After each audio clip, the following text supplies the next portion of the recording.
Hello world, welcome back to Razor RC. I just want to kind of cover the carpet setup that I've been working on for my Tlr 22X-4. So this is the brand new 10 scale 4-wheel drive electric buggy from Tlr. Came out a few months ago and I've been running it for the past few weeks. Wasn't super happy with the way it drove with the various setups. So there's the kit carpet setup. Then I switched over to the Frankfurt 702 Raceway setup that I think he listed as like the Toys for Tots race or something like that back in December. So that was an improvement, and but still, if you've seen my first run video, I still did have some issues with the way it drove, and have been kind of tweaking and tuning it to get it drive a little bit easier, at least for my driving style and what I sort of want or expect out of a buggy. So I'm going to talk about this vehicle, kind of talking about the issues I was having with the way it drove. Kind of my approach on like how to make changes, and then finally what I actually did that seems to be working pretty good for me, at least. So this is the Frankfurt setup. You do need some different parts. A lot of the parts are basically more of a carpet kit setup. So he's actually running X-ray springs, 4-dot up front and 3-dot in the rear. He moved the center slipper up a little bit, running the little X-brace up here up top. The I think what is the LCD drive shafts or something in the front, so a little bit less bind, a little bit more free flowing up here in the front. I'm running that, and then thicker sway bars. So he's running 2.0 front and rear, which I would definitely recommend getting those if you can find those. Other things are there are some different spacers and stuff. I actually have a whole list of the kit carpet setup parts that you'll need to convert your out of the box kit into the carpet setup. So I did start with that Frankfurt setup, and if you watched my last video, I was having some issues kind of with the way it drove. I did find it a little bit difficult to drive. Now that may be due to driving style, that may be due to different tires, different traction levels. I mean, he races mod and I've got a 13.5, so there are definitely differences between the two vehicles and the two sort of environments we run in. But yeah, I did not find it that easy of a setup to drive. So the number one issue I was having was actually a little bit inconsistency in the front end. The amount of steering seemed kind of inconsistent. Sometimes the front end would bite hard, turn in. Sometimes it would be a little bit less initial turn in than I thought. So I did try the X-ray springs. But I do find the X-ray springs to be a little bit skinnier than TLR or AE springs. They're a little bit narrower overall and actually kind of bind on the shock collars and the shock cups a little bit. I'm not sure if that actually has any impact on the performance or if it's just sort of something mental for me, but I always felt like the springs, like you can see here on the back, these are the X-ray springs, and they kind of snap on and off, and then on the shock cups themselves, they don't really slide nice and smooth on that shock cup. Maybe it doesn't actually do anything, but at least for me, I felt like there was some inconsistency in the buggy in that setup, so I was looking for alternatives. So the kit carpet setup is gold springs, so I ran the gold springs. They are quite a bit firmer than the X-ray 4-dot springs. You will notice that the front end feels much edgier, much more reactive. They are harder overall, so you will actually get more immediacy. I don't know if that's a real word, but just kind of the reaction time is much more aggressive. I also did find, traction rolling, because the front is not rolling at all. It tends to, sort of grip, and then just flip with not much warning. I think with kit carpet or with carpet setups, you're always looking for like a little bit of roll just to take the edge off of the way it drives. But obviously there's kind of this balance between rolling a little bit just to make it a little bit more forgiving, and then rolling too much and then flipping. So there's kind of this balance you have to look for. So tried the gold springs. They actually felt too hard. Was actually traction rolling on the front end a little bit more because there was no roll at all, basically is kind of how it feels. So then I tried the next step down, which is Tlr Yellow Springs. That is actually the kit dirt setup. The yellow springs are really soft compared to the gold. There's a big difference overall. I would say that the yellow springs are close to the X-ray springs. X-ray springs feel like kind of in between, maybe between, much closer to the yellow than the golds.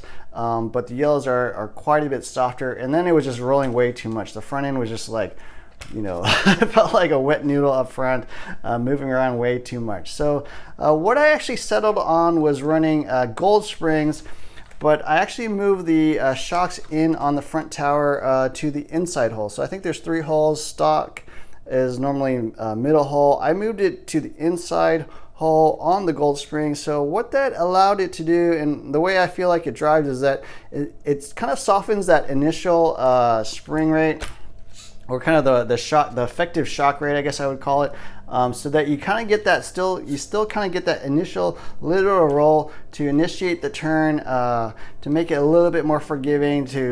It feels like it, you know, that it kind of mimics how the yellow or X-ray springs feel on initial turn in.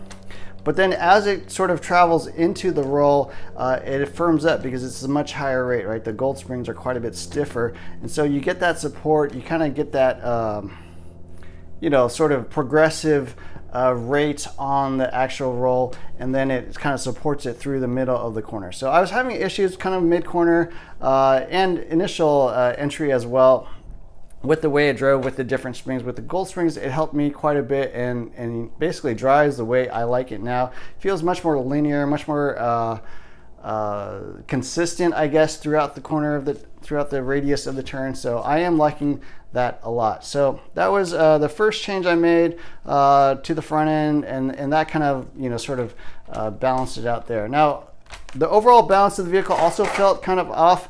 The rear end felt a little too locked in for me. It was a little bit difficult to drive because it would grip, and then flip.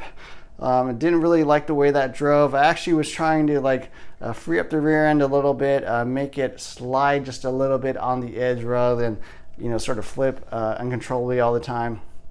So the rear end, I did make some changes. I was originally running the 1.8 TLR sway bar. Actually, in my last video, I said I switched over to the 2.0 B74 sway bar because I couldn't find the TLR part anywhere in stock. So I am running actually a B74 sway bar. Fits exactly, you know, perfectly in the vehicle. Just have to make sure that these little collars don't rub against the drive shaft or hit the springs, but otherwise they fit nicely. And I put a little heat shrink on the middle of that sway bar just to kind of center it and make sure it doesn't shift around. But the 2.0 sway bar, you know, is working better than the 1.8 TLR sway bar is running. So that was nice. Whenever the TLR kit part comes back in stock, I'll pick up a set of those, but for now I'm just running the B74 to get that part. And then yeah, that's just kind of, you know, there is a lot of roll on carpet. I would almost say, like, I feel like I need a stiffer front sway bar. They only go up to 2.0, but, you know, like a 2.1 or 2.2 I kind of feel like might actually work better. But with that gold spring rate and kind of the inner shock positions kind of helping me there. The rear end, again, you definitely want to run at least 2.0. And then the other change I made was actually flipping or switching out these pills.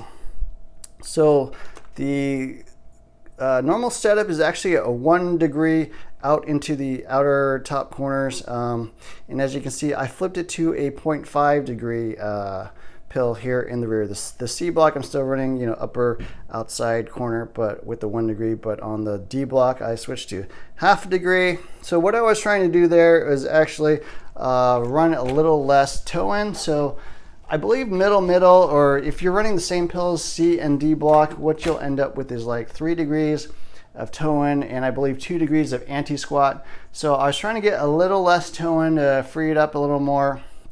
So going to a 0.5 degree instead of a full degree inward. So instead of a 1 degree to the corner, it's only a 0.5 degree to the corner, which basically brings the rear end inside a little bit, so 0.5 degree less of toe in.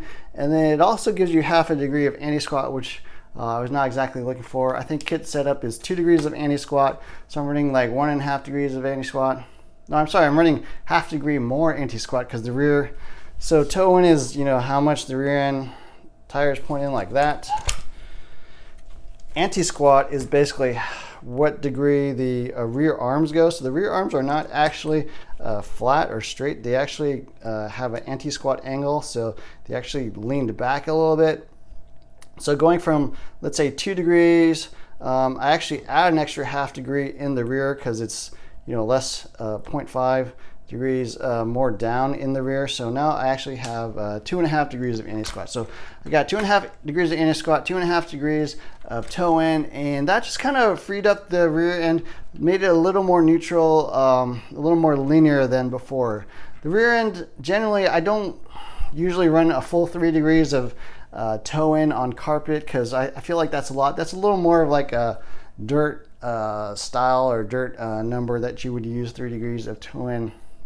Anti-squat I don't generally play with a lot, but a little more anti-squat will support the rear end, not made it, you know, obviously squat quite as much in the back end, and kind of support it up a little bit. So kind of going around the corner, getting on the power, especially on like corner exit, the rear end doesn't tuck quite as much.